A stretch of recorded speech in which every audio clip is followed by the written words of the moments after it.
you so much for joining us for day 2 of Commemorations and Reparations, Slavery's Global Legacies and Local Context. I want to start off with a special thank you to Professor Jessica Marie Johnson for her thought-provoking talk yesterday.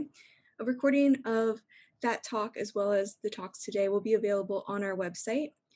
Today we will begin with Ms. Kirsten Mullen and Dr. William Darity. Their book is for sale at the Regulator Bookshop with a 10% discount using the code Commemorations. We will then break for lunch and return at 1:30 for Pierce Freelon. Please have your viewing settings on gallery mode to view the speaker. I will now turn over to Kelsey Desir, a PhD student in the English department here at Duke University and co-organizer of this conference. Thank you, Kelsey. Thank you, Jane.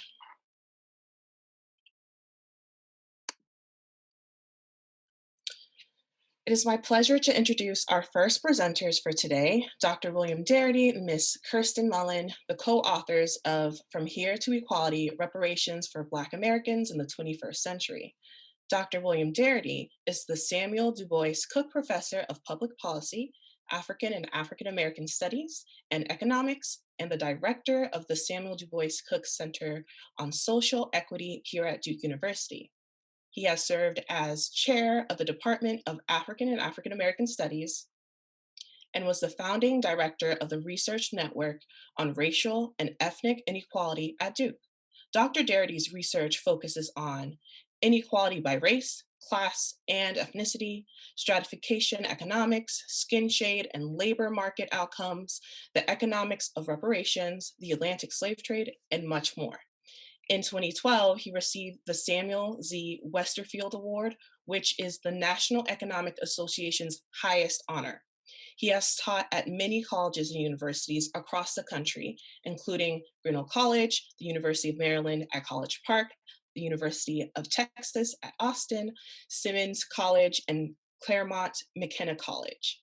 Ms. Kirsten Mullen is a folklorist and the founder of Artifactual, an arts consulting practice, and Carolina Circuit Writers, a literary consortium that brings expressive writers of color to the Carolinas. She was a member of the Freeland Edge Bond Concept development team that was awarded the Smithsonian Institution's commission to design the National Museum of African American History and Culture. Under the auspices of the North Carolina Arts Council, Ms. Mullen worked to expand the Coastal Folklife Survey. As a faculty member with the Community Folklife Documentation Institute, she trained students to research and record the state's African American music heritage. Ms. Mullen was a consultant on the North Carolina Museum of History's North Carolina Legends and Civil Rights exhibition projects. Her writing in museum catalogs, journals, and in commercial media includes Black Culture and History Matter for the American Prospect, which examines the politics of funding Black cultural institutions. These two impactful scholars are here today to speak on their recent joint project, their book, From Here to Equality, published by UNC Press in 2020, where they make a case for economic reparations for US descendants of slavery. I encourage you all to go to our website, rememberingthemiddlepassages.com/conference, where you can learn how to get a copy for yourselves for a discount through our friends at the Regulator Bookshop. After we hear from our speakers, there will be an opportunity to ask them questions through the Q&A function on Zoom. Now, I will happily pass the mic to our presenters, Ms. Kirsten Mullen and Dr. William Darity. Thank you very much. We are very, very grateful to have the opportunity to participate in this commemorative event. And I would like to say on our behalf, a special thank you to Kelsey Desir and to Jane Harwell for inviting us to be participants. We have been working on the subject of Black reparations, I think, in combination for upwards of 30 years. It took us approximately a decade to complete our book, From Here to Equality, Reparations for Black Americans in the 21st Century. And we hope that it constitutes a major contribution to the conversation, but also provides a roadmap for how reparations might actually be executed in the United States on behalf of Black American descendants of U.S. slavery. And I'm going to turn to Kirsten for her to initiate our discussion of the book. Thank you very much. want to say too, we're really grateful to learn that you're working with our local independent bookstore, the regulator. Yay, regulator. All right. So I'm going to begin by reading from Here to Equality. We thought it might be useful to talk about, to sort of just kind of lay out what we mean by reparations, so that all of us can be, thinking along the same lines as we engage in this conversation. So we begin. Reparations are a program of acknowledgement, redress, and closure for grievous injustice. Where African Americans are concerned, the grievous injustices that make the case for reparations include slavery, legal segregation or Jim Crow, and ongoing discrimination and stigmatization. ARC, A-R-C, the acronym that stands for Acknowledgement, Redress, and Closure, characterizes the three essential elements of the reparations program that we are advocating. Acknowledgement, redress, and closure are components of any effective reparations project. Acknowledgement involves recognition and admission of the wrong by the perpetrators or beneficiaries of the injustice.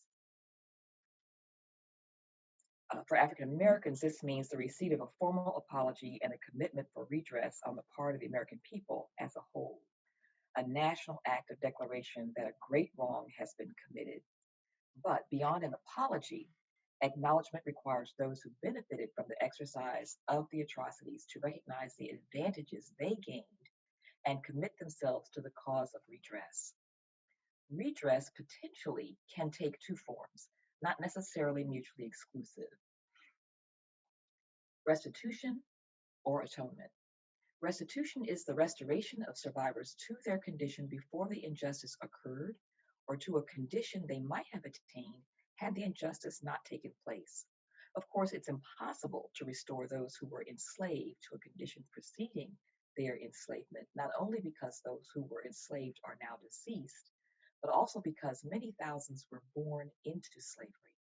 But it is possible to move their descendants toward a more equitable position commensurate with the status they would have attained in the absence of those injustices.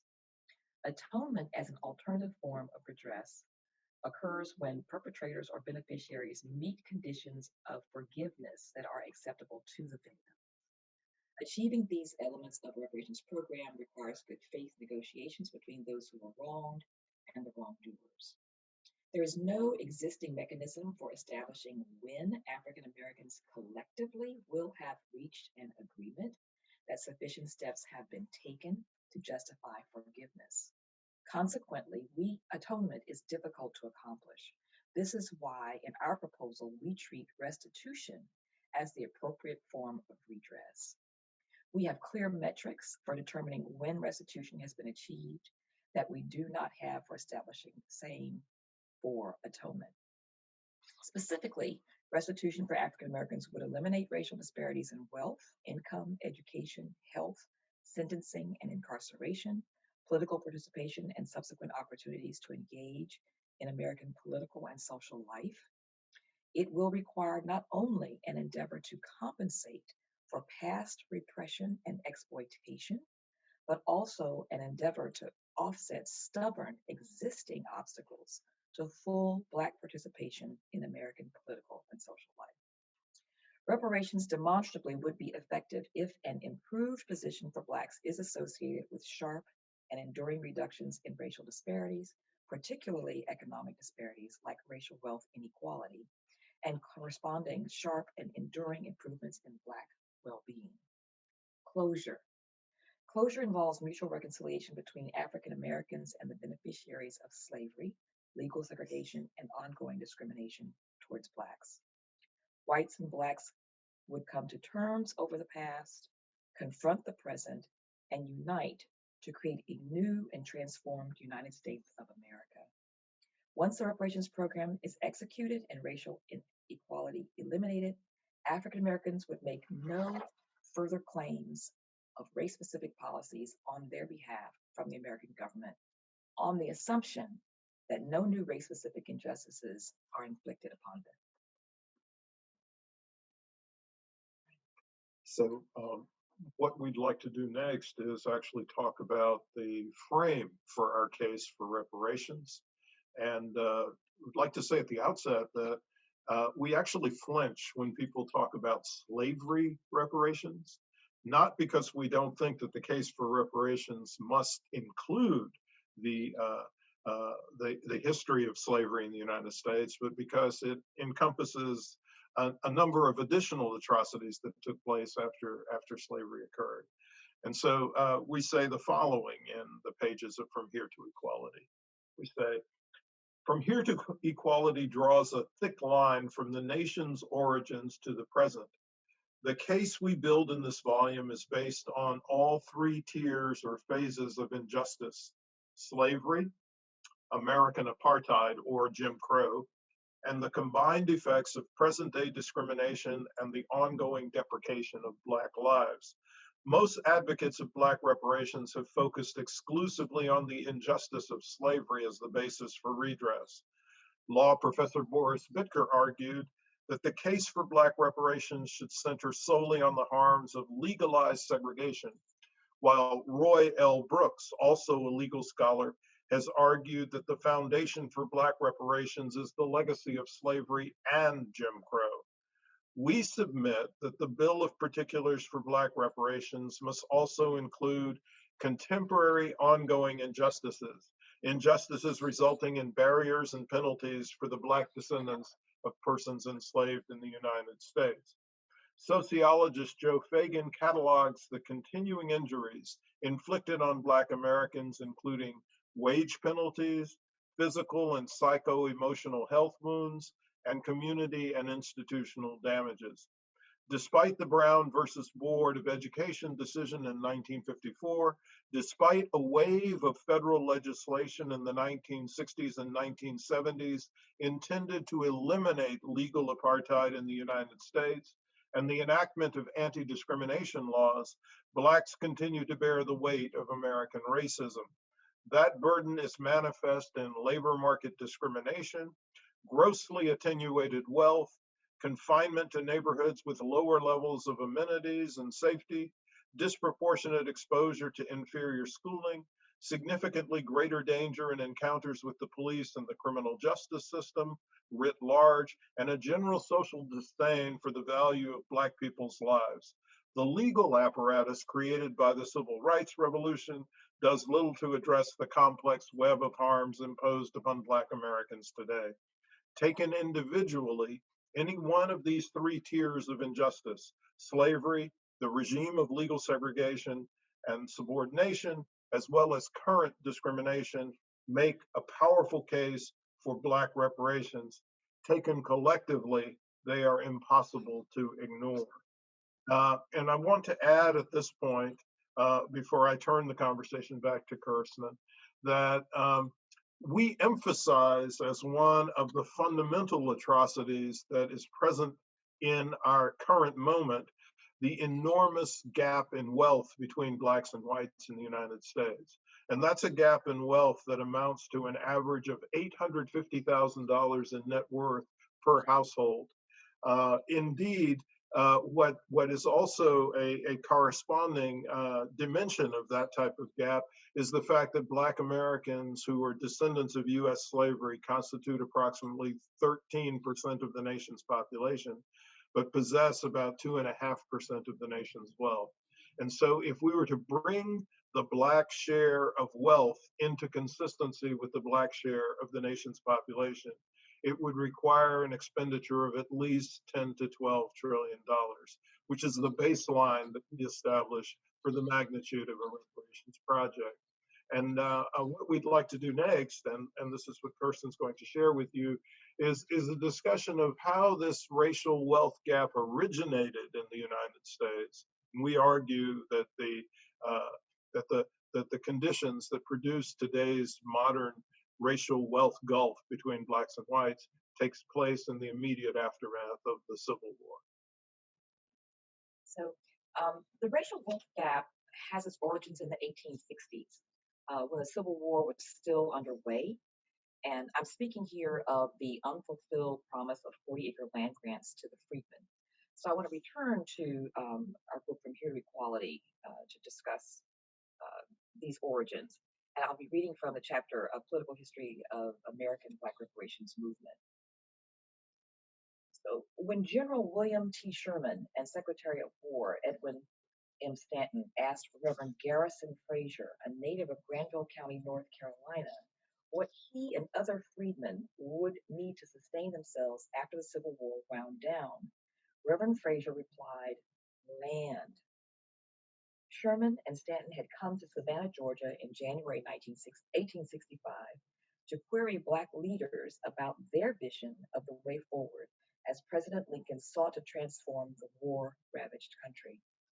20 Black leaders, also members of the clergy, had selected the Reverend as their spokesman, and he explained, quote, the way we can best take care of ourselves is to have land and turn and till it by our own labor.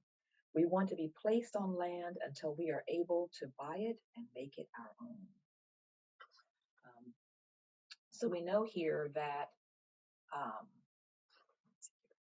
um, we know here that the radical wing of the Republican Party, which was led at the time by Thaddeus Stevens, Charles Sumner, and John C. Fremont, advocated that lands abandoned by and confiscated from the former Confederates be allotted to the freedmen. Black abolitionist Frederick Douglass, uncharacteristically, initially was unenthusiastic about the free land for Blacks strategy. As early as 1853, in a letter to Harriet Beecher Stowe, Douglass had complained that once freed, former slaves would only take eagerly to agriculture unless coerced, would not take eagerly to agriculture unless coerced. He also argued that the very nature of slavery robbed freedmen of sufficient self-reliance to be successful as independent farmers. But Douglass came to regret this break with the radical Republicans. And by 1876, before the Republican National Convention, Douglass had observed that the ongoing plight of the ex-slaves was due in large measure to the failure to grant them land. So he talked about, how when the Russian serfs had been freed, given their liberty, even the government of Russia had given them a few acres of land, on which to farm. So I want to continue with a little bit more detail about Sherman, Special Orders 15. All right. So again, this is the section of our book on radicals and rebels. Excuse me. So Sherman's plan had begun to take shape, as we said, in January 1865, 3 months before the final battle of the Civil War was fought, when he and Secretary of War Edwin Stanton met in Savannah, as we said, with these 20 Black leaders, these religious leaders. And so the leaders had selected, as we said, Reverend Garrison Frazier. Now, Frazier was 67 years of age, had been a minister for 35 years, and he was their spokesperson. So he had managed to purchase his and his wife's freedom 8 years earlier with $1,000 in silver and gold. So when asked to define the institution of slavery and state his understanding of the Emancipation Proclamation that President Lincoln had issued January 1st, 1863, Reverend Frazier had replied, slavery is, quote, receiving by irresistible power the work of another man and not by his consent. The freedom, as I understand it, promised by the proclamation is taking us from under the yoke of bondage and placing us where we could reap the fruit of our own labor, take care of ourselves, and assist the government in maintaining our freedom. When asked how the freedmen proposed to provide a livelihood for themselves, Frazier responded that they would till the land and that they would labor, that is, the women and children and the old men would labor on the land. And as soon as they could maintain themselves and then have something to spare. But he also said that they would assist the government, the young men would enlist in the service of the government and serve in such manner as they might be wanted. We want to be placed on land, he reiterated, and we are able, until we are able to buy it and make it our own. So, when he was asked if he preferred to live among whites or solely among Blacks, Frazier indicated that while he couldn't speak for the other ministers, he preferred to live among Blacks. Quote, for there is a prejudice against us in the South that will take years to get over. When questioned separately, all but one of the ministers, freeborn Baltimore, Maryland native James Lynch, 26 years of age, indicated that they would prefer to live among only other Blacks. I'm going to talk about just the amount of land that we're talking about here. So under Sherman's Special Order number 15, which I think was issued, what, 3 or 4 days after the meeting in Savannah, um, he specifies a territory to be assigned to the formerly enslaved that stretched from the Sea Islands of South Carolina to northern Florida, bordered by the St. Johns River. And in fact, about 400,000 acres were settled by 40,000 of the formerly enslaved. But this is a very small proportion of the total allocation that was designated in Special Orders number 15. We estimate that the strip of territory that was assigned to the formerly enslaved by Sherman's Special Order constitutes closer to 5.3 million acres of land. And so 400,000 acres is a small fragment of that total. And in fact, if you think about the implicit allocation of land that was associated with the assignment of 40-acre plots to the entire population of the formerly enslaved, we're talking about a territory that would amount to 40 million acres of land at the least. But what happened to that small share that actually was allocated to the formerly enslaved? Well, what happened was the federal government, under the auspices of Andrew Johnson, Lincoln's successor, was restored to the former slaveholders and taken away from the formerly enslaved who had been promised the land in restitution for their years of bondage. So the newly emancipated received no form of compensation for their years of service and no initial stake in property in the United States. At the same time, there was something else that took place with respect to white Americans. Right. I mean, we were really intrigued to learn the extent to which the Southerners were prepared to co-govern with Blacks after the Civil War ended. That they expected that this was, what was going to happen because they had lost the war effort. And the war, at that point, was really clear that the war was being fought to free the enslaved Black population. And so, it's striking, that things did not just kind of evolve as one would expect in the case where the Union was victorious. Well, I think, as we suggest, Andrew Johnson's judgment or decision was critical in reversing the process of full inclusion of the newly emancipated as citizens of the United States. Absolutely. But before, as Sam was saying, before Special Orders 15 could be fully implemented, then President Lincoln was assassinated. And his successor, Andrew Johnson, pardons the traitors and completely dismantles this program of Special Orders 15, right? With rare exception, those tangible assets were returned to their former Confederate owners. So this is a monumental setback for the freedmen. Many say that the victors write the history, but this was a case where the treasonous losers of the Civil War were given the privilege of writing the nation's history. So this was not the only government asset building initiative that would be denied Black Americans during the 1860s. So even before Andrew Johnson reversed the Black Reparations program, another wealth building program was underway. So this was the 1862 Homestead Act, part of the Republican Party platform in 1860. This is one of those big tent programs that the federal government, then and today continues to put forth. So the Homestead Act was one of those big tent policies. I mean, basically opening to all American adults, at least on paper, including recent European immigrants, anyone who had not borne arms against the U.S. government during the Civil War. So anyone, theoretically, could pay a minimal filing fee and lay claim to 160-acre parcels of land in the Western Territories. Now, this was land that was the former homestead of many Native American people who had been forcibly removed. So this is a subject of the work of scholar Trina R. Williams-Shanks' research. This debt-free, tax-free land, was extraordinary safety net for families. There were two paths to ownership. You could build a house on the land and work it for 5 years, or you could occupy the land 6 months and pay the government $1.25 per acre, way below market price.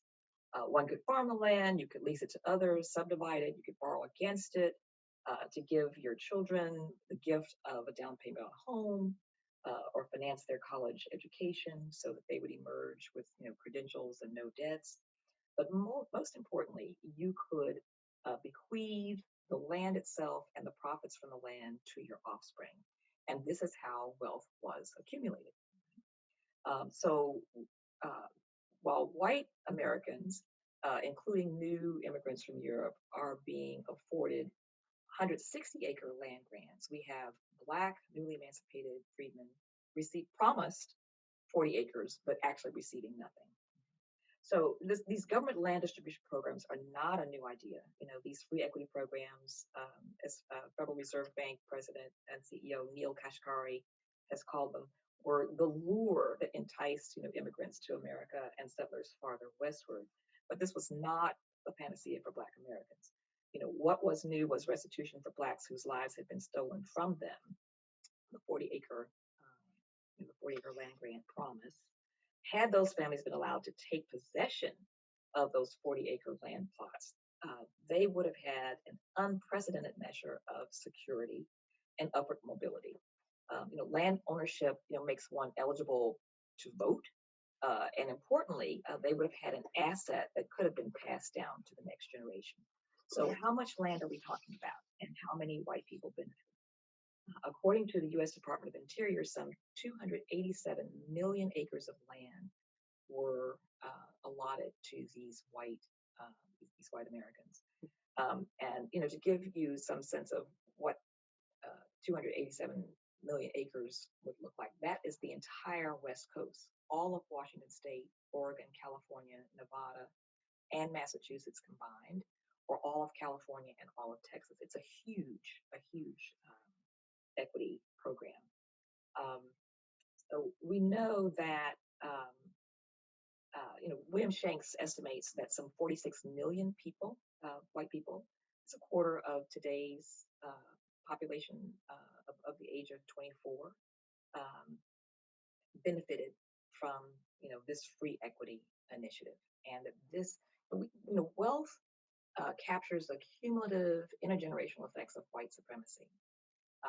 The ability to receive these land grants and to hold on to them, importantly, and to develop them and profit from them. This is how the wealth gap was created. Whites were given this opportunity and Blacks were denied. A final addendum before we open the floor to take questions.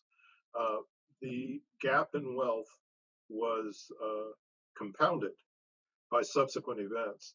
In particular, during the course of the Jim Crow period, up to approximately 100 episodes of white massacres that were directed against Black communities that had indicated or had developed some measure of prosperity.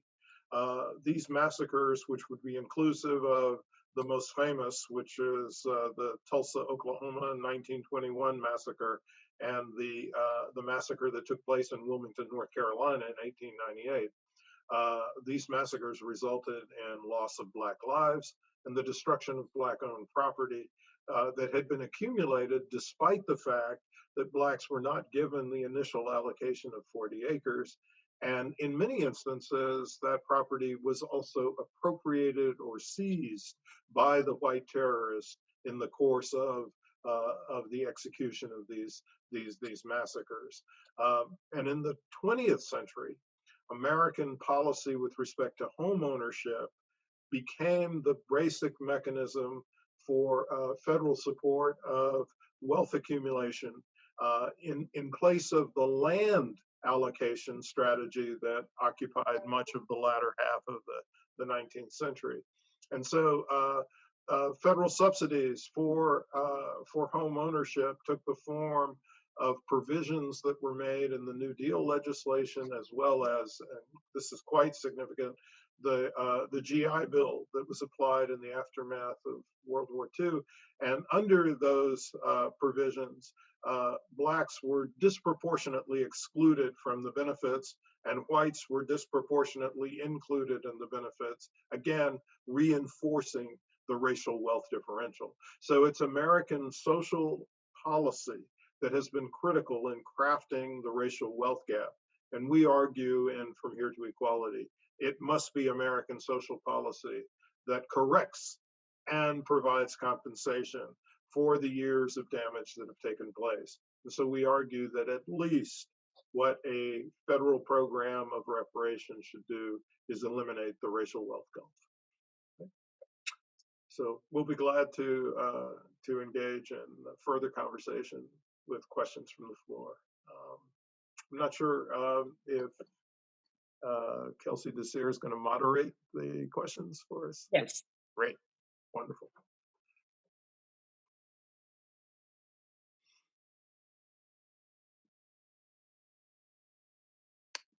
All right, thank you so much for your really generative talk, showing how the violence is encapsulated in policy and economic exclusion, buttressing what was stolen from African Americans over and over again through these policies. So please feel free to put questions in the Q&A chat. I know that we already have a question. The organizers of this conference read your book together, and it really stood out to us how you highlight women in the movement for reparations. And we were just wondering if you could talk more about gender and reparations work and the role that African American women have had in putting this effort forward. Kelly House. So, Callie House is, just a shero of ours. She was one of the early proponents of a reparations program. House was born enslaved and was very, interested in this question of, what's going to happen to these freed people. And she, petitioned the U.S. government to pay reparations. She was focusing on the stores of cotton that had been produced at the end of the war, and thought, there are bales of cotton in the warehouses. Let's figure out, what their value is, and make that money available to the formerly enslaved. And she was also saying, can we really focus on pensions for Black people who fought in the Civil War? She was incredibly and for all of the folks who were formerly enslaved.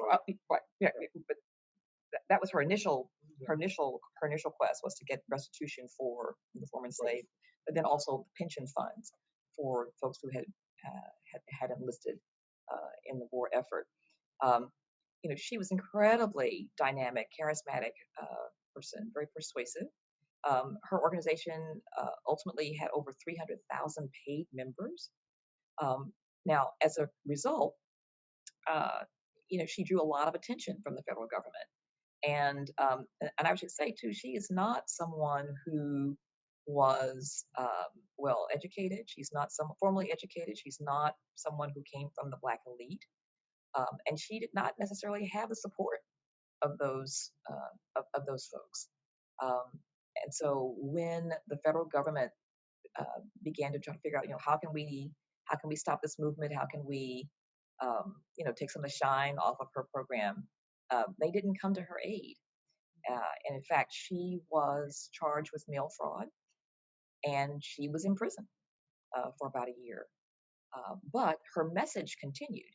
And we had, I guess maybe the next woman who takes up the charge is Queen Audley Moore. Do you want to speak about her? Well, I mean, in the interim, Mary Frances Berry's book about Callie House, an excellent biography of Callie House, talks about how her followers became the founding members of the Garvey movement.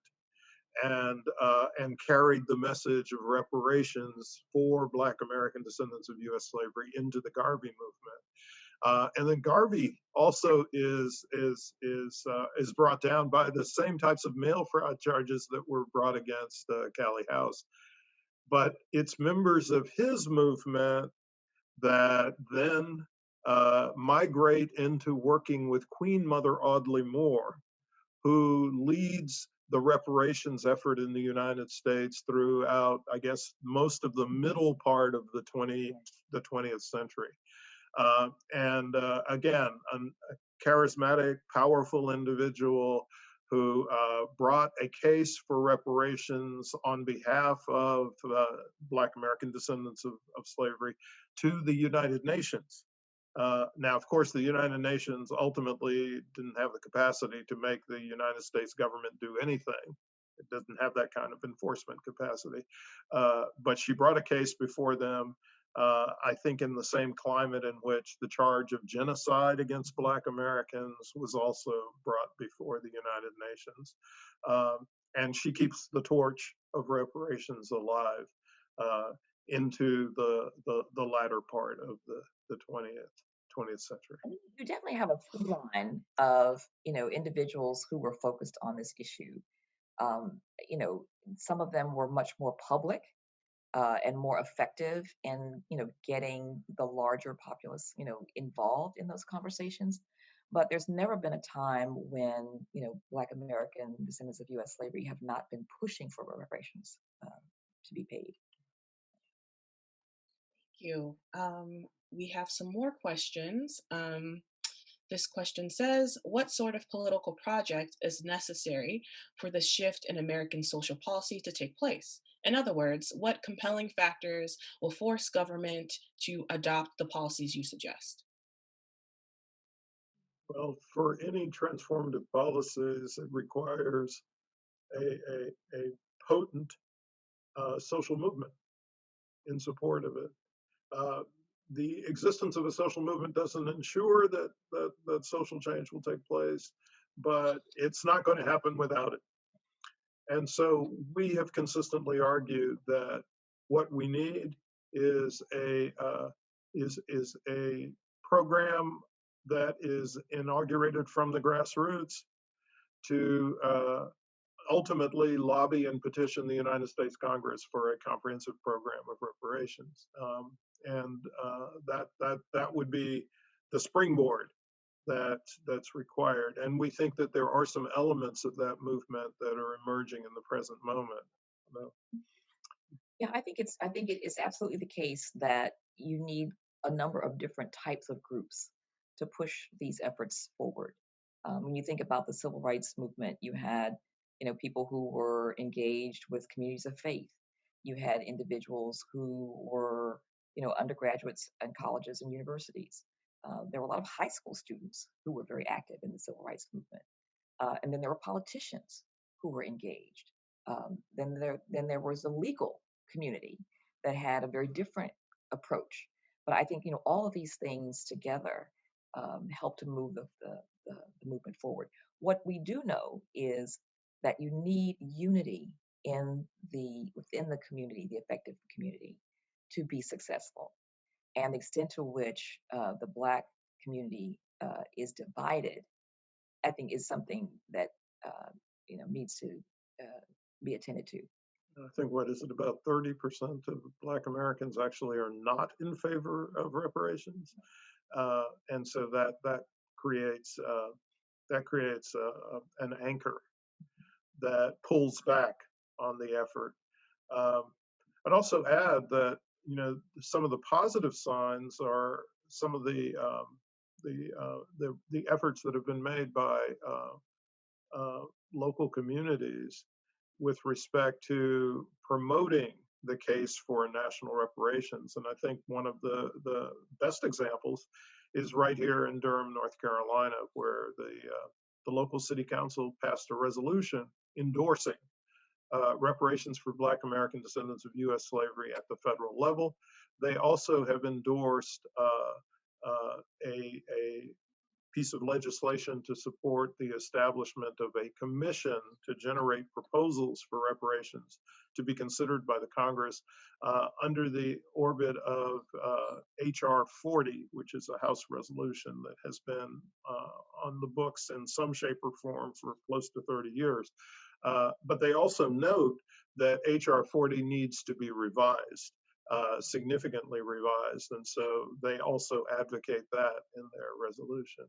I think one of the things that's most significant about that resolution is that they also call for local actions under the terms of what they refer to as a racial equity task force. But they also recognize that there's no locality that can exercise a reparations program of the type that would eliminate the racial wealth gap. And so they simultaneously call for national action. And I wanted to say, too, the trends broadly in this country around the question of reparations for Black American descendants of U.S. slavery are changing, and they're changing in a positive way.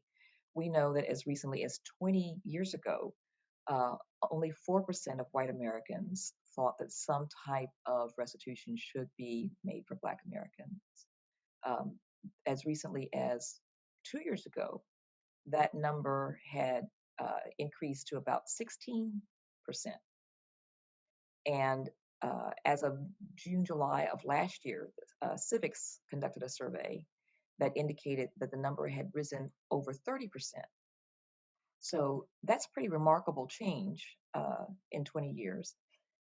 It's not a majority, although we do know that nearly a majority of young Americans believe that reparations is something that should happen. So the trend is moving in the right direction, and we're very encouraged by that. Certainly, the conversation has been sustained in a way that we've not experienced in our lifetimes, I'd say, over the last 2 years. Yeah, I think one of the things that you observed in the conversations that we've had with folks is that there's been a shift away from saying that reparations is a bad idea to saying, well, I just don't think we can do it. And so it becomes more of a logistical issue. And one of the central objectives of our book in the final chapter is to indicate how we can do it, answer the logistical questions. So once we move away from the moral question to the acknowledgement that reparations is something that should happen at an ethical level, then if we can answer the logistical questions, then I think we're way down the road towards actually coming to having a program that will meet America's need to establish the material conditions for full citizenship for Black Americans. Thank you. And as you mentioned in your talk, you're calling for reparations not just for slavery, but for all the oppression that occurred afterwards. So we have a question about redlining. Someone first thanks you for your informative overview, and they ask, does your book and do your calculations take into account the effects of redlining on Black families' ability to consolidate and pass on wealth? Well, yeah, go ahead. One word, yes. Yes. So, absolutely, this is a major problem, and it's still happening in a lot of communities across the country. But we have resisted the strategy of trying to itemize, each injustice and put a price tag on it.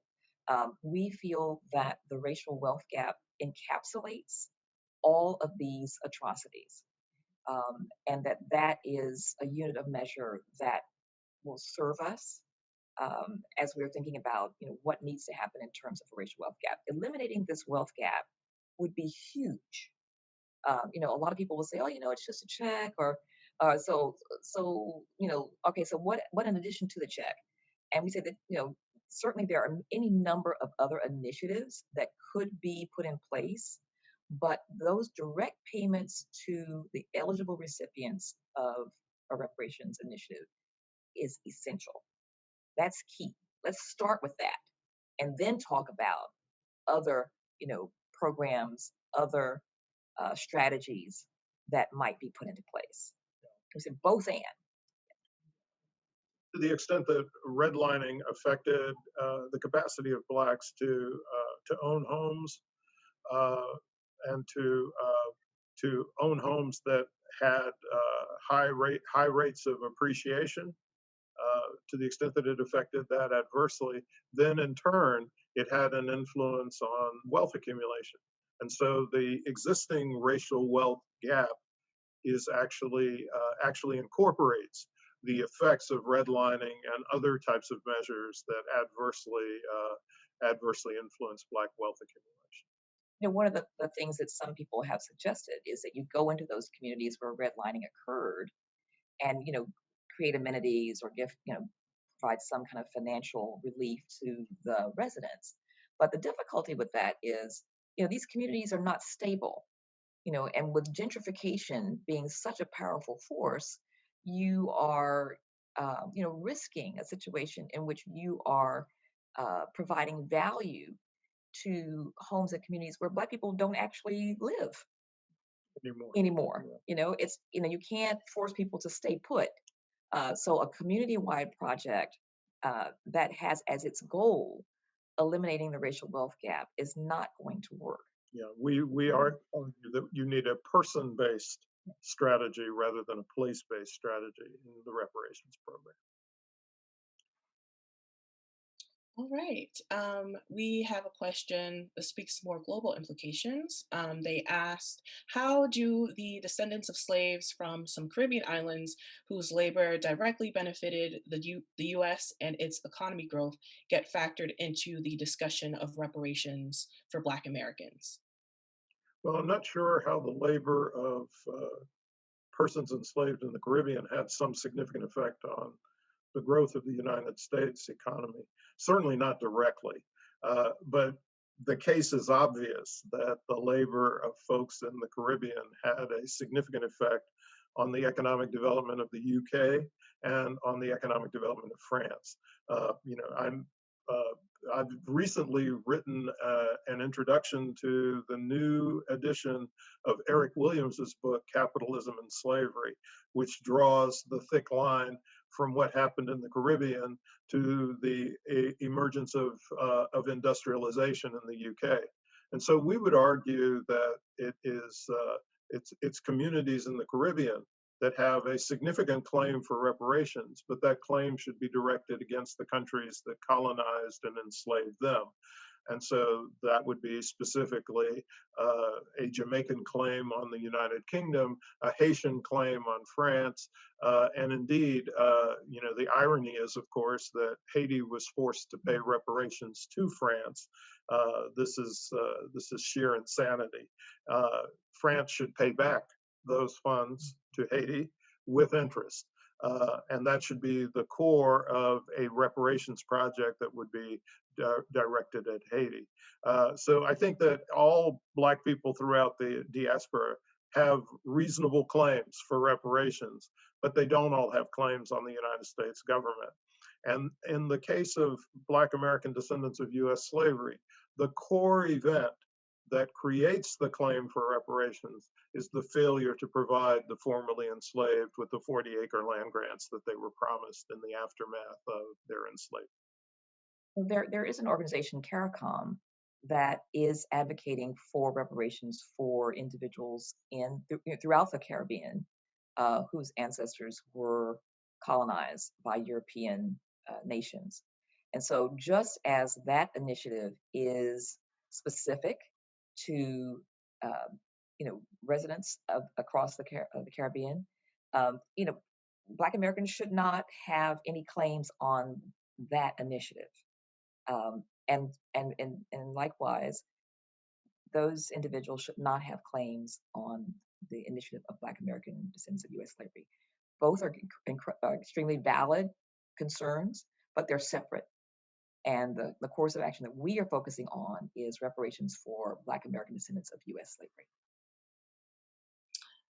Linking to that, someone asked if you could talk about how you define eligible recipients. I know you go into a little bit more detail in the book. We offer two criteria. The first is what we refer to as a lineage standard, and that is an individual would have to demonstrate that they have at least one ancestor who was enslaved in the United States. And then the second criterion is an identity standard.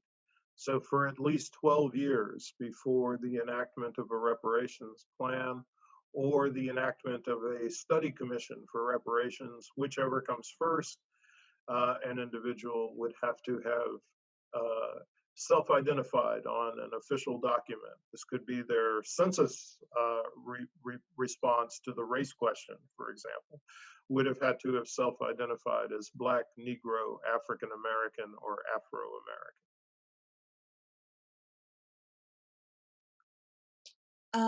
Can you comment on tactics used to prohibit widows from receiving the benefits from pension funds and how they navigated this? Black widows? Yeah, Ava, if you could clarify, we'll circle back to you. We also have a more detailed question. I just want to say, white widows of persons who participated in the Civil War on both sides received pension benefits. So I'm not sure what the question is actually asking. It certainly was more difficult for Black people, period. Widows, children, to petition for the veterans themselves. With incontrovertible proof, of their having served, to receive, what they were due. We have a pretty detailed question. You concluded the portion defining reparations in your book, the first part you read from the book, by saying, once truly equal, Black Americans will not make further claims. Of course, you yourself suggest that even large-scale land allocation won't immediately close the wealth gap. It would take generations. And even if this policy is adopted, Black property ownership has historically been tenuous. For example, through the white supremacist terrorism you mentioned, which in turn thrives on a legal system that turns a blind eye. In light of this very long road to true equality, which I believe cannot only be attained through land allocation, although I think it is an important area, what made you include that statement? So I wish we could see that in writing, because that's a pretty elaborate question. So we I'm don't going to drop it. We don't advocate for land allocations at all. We say that land allocations are what seeded, what created the racial wealth gap. But we do not advocate that Black American descendants of U.S. slavery receive reparations in the form of land grants. That is not at all what we advocate. That's not what we say in From Here to Equality. We believe that those individuals who are eligible should receive direct payments of cash. It could be a trust account, it could be an endowment. The goal here is to increase the wealth position of Black Americans. So you might not necessarily want something that's liquid, as liquid as a cash transfer. But, if those individuals themselves want to purchase land, we think that that is something that they could do on their own after they received reparations. But we are not advocating that some portion of those funds be dedicated to land purchases that would then be given to Black American descendants of U.S. slavery. And if you make a transfer of resources of a sufficient amount to bridge the differential, you immediately eliminate the racial wealth gap. Okay, someone asked, to what extent do you believe European countries that began slavery in the Americas should also contribute toward reparations for African Americans? This is similar to the other question we asked, but kind of in reverse. Yeah, that would be a separate case. If somebody wants to make the case for the history of colonialism and imperialism, we invite them to do so. The case that we develop in the pages of From Here to Equality is specific to the Black American descendants of U.S. slavery's claim on the United States government. The United States government comes into existence in 1776 as a slave republic. that is the beginning, or that's the creation of the crucible for sustained white supremacy in the United States. That's the case that's the focus of our book. Yes. Someone asked, how would someone go about proving that they are a direct descendant of an American slave, given the fact that historically documentation of ancestors were often tied to education and wealth? So one of the things that we advocate is that a reparations commission would set up, agencies across the country that would be populated with trained genealogists, who could assist individuals free of charge with, you know, conducting research on their own family's genealogy. You start with the information you have and just, move backwards one generation at a time. It's somewhat tedious, but it's certainly not impossible. I mean, you have organizations like Ancestry.com that have done a tremendous amount of work in this regard. But yes, I think it is work that could be done, and we think that a reparations commission should be instrumental in assisting individuals in determining their eligibility. And there are Black American genealogical societies that are extremely effective and knowledgeable. That could be mobilized in this effort. So, but I want to emphasize that we are not talking about DNA tests. We are not talking about any kind of skin shade test. We are talking specifically about doing homely, old-fashioned genealogical research to establish ancestry. And the more individual cases develop because people are related one to another, then it becomes easier to establish the ancestry of additional potential eligible recipients. Okay. Of course, your book is about reparations for descendants of U.S. slavery, but someone has a question about H.R. 40 and Native Americans. Does H.R. 40 address reparations for Native Americans as well as African Americans? And could you comment more generally on reparations for Native Americans in the United States? Thank you. Wow. Okay, there's a lot there. H.R. 40 does not address reparations for Native Americans at all. We absolutely believe that Native Americans have a significant case for the U.S. government, but that is not the case that we are making for in From Here to Equality. And I would say too, our understanding is that the Native American case is one of sovereignty. That this is what is being sought. I mean, this was their country, their land that was appropriated, all of it. But the Black American case is one of a request for full citizenship rights. This is something that should have been granted, should have occurred at the end of the Civil War, but did not and has not. But they're two separate cases.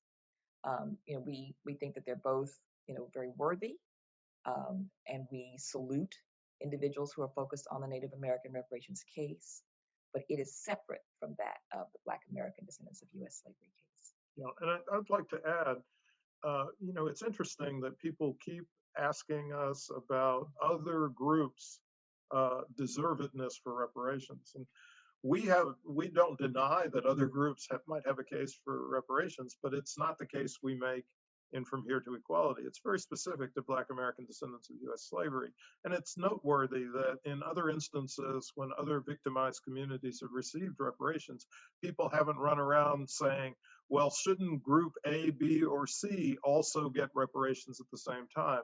I don't recall anybody saying that when the German government paid reparations to the victims of the Holocaust. I don't recall anybody saying something like that when the U.S. government paid reparations to the victims of internment, the Japanese American and victims of internment during the course of World War II. And nobody should have said that. I mean, it's not appropriate. We need to take each case on its own merits. Please listen to ours on its own merits as well. Someone has a question about scholarship and reparations. They said, could scholarships for Black students whose ancestors suffered under slavery make up a portion of reparations? So I guess using scholarship funds for Black students as a way or a form of reparations is the question. So this is another example of a program that is being proposed that while it absolutely, we certainly believe in the power of education. And we wouldn't be talking with you today if we did not. But we also know that um, you know education alone is not going to alter the racial wealth gap. I think they need some sort of specific data about what exactly is gained by Black Americans when they acquire these credentials. But it's not exactly what you think. It's not the panacea that we might want it to be. Yeah, the wealth education nexus is actually somewhat weak when we start looking at racial differences. Uh, Black American heads of household with a college degree have 2/3 of the net worth of white heads of household who never finished high school. So it's really the intergenerational transmission of resources that lies at the heart of the racial wealth gap. And you're not going to resolve it just by providing scholarships that lead to greater levels of educational attainment on the part of Black Americans, however desirable that is. Okay, thank you. We have another question. What are your thoughts on Black Americans having individual choice and how they receive reparations, i.e., academic trust, funds allocated for business ventures? So people can receive the funds, and then from our standpoint, they would have discretion over how those funds are used. So if they wanted to put their reparations payments towards business ventures, or if they wanted to purchase land, that would be a matter of their individual discretion. And if individuals receive the funds who are not yet at the age of majority, then the funds would definitely be held in a trust account for them until they reach the age of majority. But there would be approximately 40 million eligible recipients for reparations payments under the type of program that we envision. We would like the individuals to have complete choice over how the funds are used. I know you discussed how policy is very necessary to get reparations legally instituted in the US, but we have a question about how the legal system and the courts have been used for the fight for reparations and the role you see them playing as you continue to push for reparations for US descendants of slavery. So we know there have been several cases that were brought on behalf of Black Americans. One, uh, you know, so there are a small number of cases that were successful. So many of you may be aware of the massacre that happened in Rosewood, Florida, where a Black community was decimated, burned out essentially by mobbing whites. But I think a total of 9 individuals received restitution in that case. And it was very difficult. The bar for establishing, connection to those individuals was set really high. Um, and as a result, very little in the way of recompense was done. There's the agricultural case, U.S. government, the Pickford case. This was a Black farmers collective case where they were able to demonstrate that they had been denied loans, that they had been denied access to agricultural equipment and to supplies, and that as a consequence they had either fared poorly in their agricultural pursuits or had lost their farms altogether. And more than a decade of litigation occurred, and even after the very targeted win that the individuals who persisted did get, another decade passed before any restitution was paid. Many of these people had lost their farms by the time the federal government finally came through. And one of the findings in the case was that the very records that the farmers needed to make their cases had been disappeared by federal agents in the Department of Agriculture themselves. So it was a very difficult, uphill battle for them. Then we know that more recently, collectives of coalition of attorneys have come together to make uh, legal cases against corporations that benefited from the enslavement of Black people. However, none of these cases have been successful. Deirdre Farmer Hellman led one of these teams, and you know, they run into two different kinds of problems. One, that the statute of limitations, they'll say, has run out for cases that are directly connected to enslavement, and also that at the point that these corporations were profiting from the enslavement of Black bodies, uh, slavery was legal. It was immoral, but it was in fact a legally sanctioned institution sanctioned by the federal government. So, what's the problem? So we don't believe that the courts are the way to go. This is why we believe that we should be focusing on the federal government directly, and that a petition should be made to the U.S. Congress. Thank you. We have a question about race and class. Someone asked, I'm curious if they would suggest class being taken into account for reparation distribution. Would descendants of enslaved people that are currently upper class receive as much as those financially struggling? Or do you have an opinion on that? Reparations is not an anti-poverty program. It's a program of justice for a debt that has never been paid. So it goes to all individuals who are eligible on the criteria that we've indicated, regardless of what their current economic position is. Indeed, nobody asked what the economic status was, the immediate economic status was of individuals who received reparations payments from the German government for the effects of the Holocaust. No one asked how wealthy an individual Japanese American was before they received reparations payments for unjust incarceration during World War II. And again, I would say no one should have asked that question. And so similarly, it's not appropriate in asking about the status of Black Americans. But we'll say this, our idea is to provide uniform payments to all eligible recipients. And if you were to do that, if you were to ultimately eliminate the $850,000 differential in wealth between Black and white households by making an equal allocation to all Black Americans who are eligible recipients, if you were to use the median to mean ratio as your measure of inequality among Black Americans, you would have a dramatic increase in the degree of equality in wealth among Black Americans. So I think that that's actually one of the more striking advantages of going this route. In the case of Japanese Americans who were wrongfully incarcerated during World War II, the payments that all 117,000 plus individuals received was the same, same amount. And just one final comment. We are advocates of social policies that are highly transformative to try to address the general degree of inequality and poverty in the United States. I mean, we support what some people refer to as, well, refer to it myself as an economic bill of rights for the 21st century, which would include a federal job guarantee. It would include national health insurance.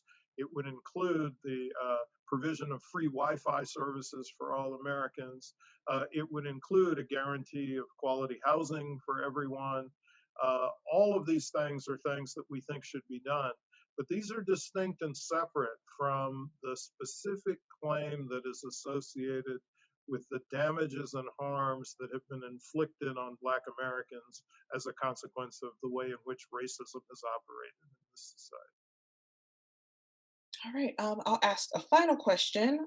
Folks are interested to know if you see new possibilities for reparations with this recent change of administration. We have a new president now.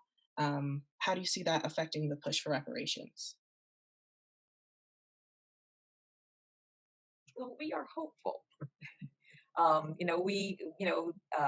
We're waiting to see what will transpire. We know that candidate Joe Biden did say that he was interested in uh, a reparations initiative for Black Americans in conjunction with uh, Native Americans. Um, Now, whether President Biden will pursue this is another story. And if he does, is there the will and is there you know the determination to push both of those initiatives simultaneously? I don't know. We'll have to wait and see. All right.